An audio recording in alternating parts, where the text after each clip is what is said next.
ಭಾರತದ ಹೆಮ್ಮೆಯ ಬಾಹ್ಯಾಕಾಶ ಸಂಸ್ಥೆ ಇಸ್ರೋದ ಯಶಸ್ಸಿನ ಸಂಕೇತ ಅಂತಾನೆ ಹೇಳಬಹುದು. ಯಶಸ್ಸಿನ ಸಂಕೇತವಾಗಿದ್ದಂತಹ PSLV ರಾಕೆಟ್ಗಳು ಇತ್ತೀಚೆಗೆ ಒಂದರ ನಂತರ ಒಂದರಂತೆ ಫೇಲ್ಯೂರ್ಗಳದು ಆಗಿರುತ್ತದೆ.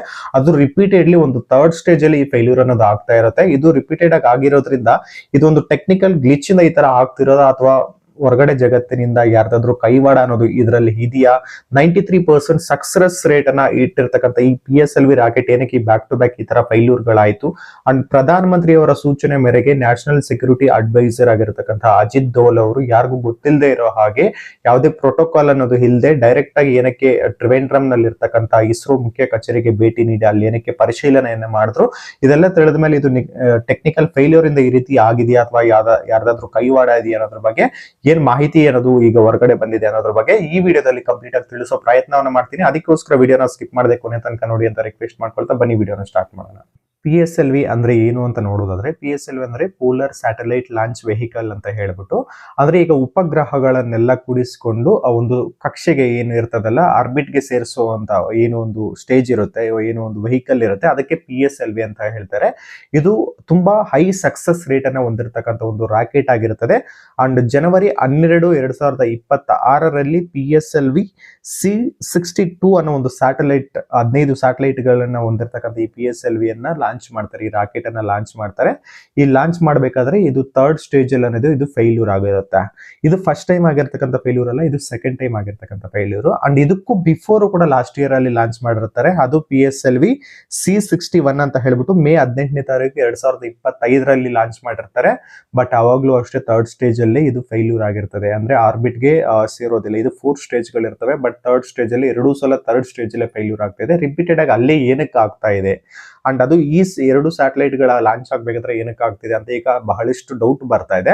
ಏನಕ್ಕೆ ಡೌಟ್ ಬರ್ತಾ ಇದೆ ಅಂತ ಹೇಳೋದಾದ್ರೆ, ಈ ರಾಕೆಟ್ ಲಾಂಚ್ ಮಾಡ್ಬೇಕಾದ್ರೆ ಇದರಲ್ಲಿ ಏನು ಭಾರತ ದೇಶದ ಕಣ್ಗಾವಳಿಗೆ ಮತ್ತೆ ರಕ್ಷಣೆಗೆ ಸಂಬಂಧಿಸಿದಂತಹ ಒಂದು ಸ್ಯಾಟಲೈಟ್ ಗಳು ಉಪಗ್ರಹಗಳನ್ನೋದು ಈ ರಾಕೆಟ್ ಅಲ್ಲಿ ಇರುತ್ತದೆ.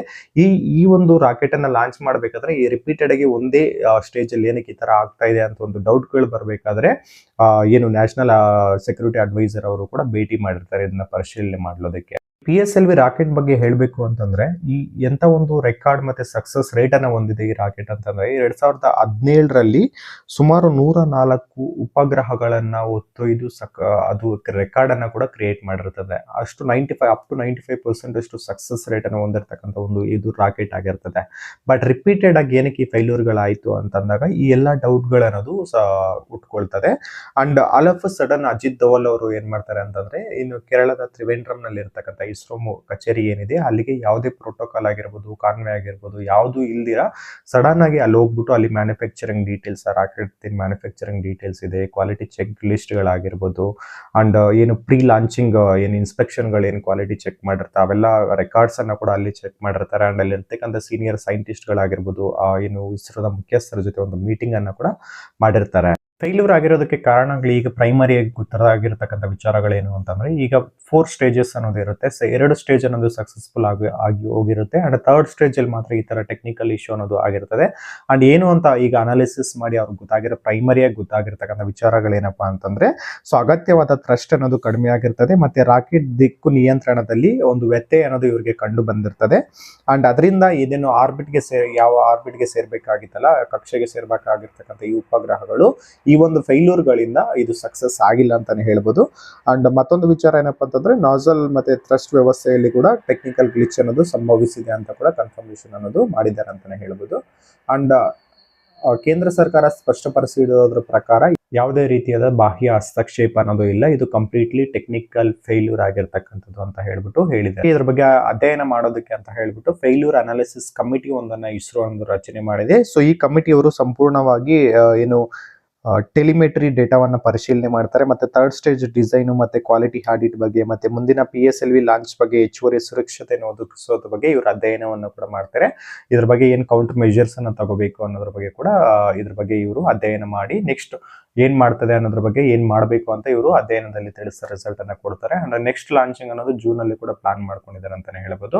ಯಾವಾಗ ಇಸ್ರೋ ಒಂದು ಸಕ್ಸಸ್ ರೇಟ್ ಅನ್ನೋದು ಹೊಂದಿತ್ತು ಅವಾಗ ಮಾತ್ರ ನಾವು ಹೋಗ್ಲಿದ್ದಿಲ್ಲ. ಯಾವಾಗ ಫೇಲ್ಯೂರ್ ಆಗುತ್ತೋ ಅವತ್ತು ಕೂಡ ನಮ್ಮ ದೇಶದ ಒಂದು ಹೆಮ್ಮೆಯ ಬಾಹ್ಯಾಕಾಶ ಒಂದು ಸಂಸ್ಥೆಯ ಬೆನ್ನಿಗೆ ನಾವು ನಿಲ್ಬೇಕಾಗುತ್ತೆ.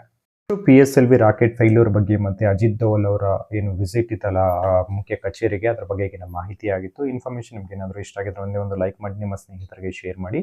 ಇಂತಹ ಮತ್ತಷ್ಟು ಇಂಟ್ರೆಸ್ಟಿಂಗ್ ವಿಚಾರಗಳಿಗೋಸ್ಕರ ಕ್ರಿಯೇಟಿವ್ ಕೋದಂಡ ಯೂಟ್ಯೂಬ್ ಚಾನಲ್ಗೆ ಸಬ್ಸ್ಕ್ರೈಬ್ ಮಾಡ್ಕೊಳ್ಳಿ. ಧನ್ಯವಾದಗಳು ಸ್ನೇಹಿತರೆ.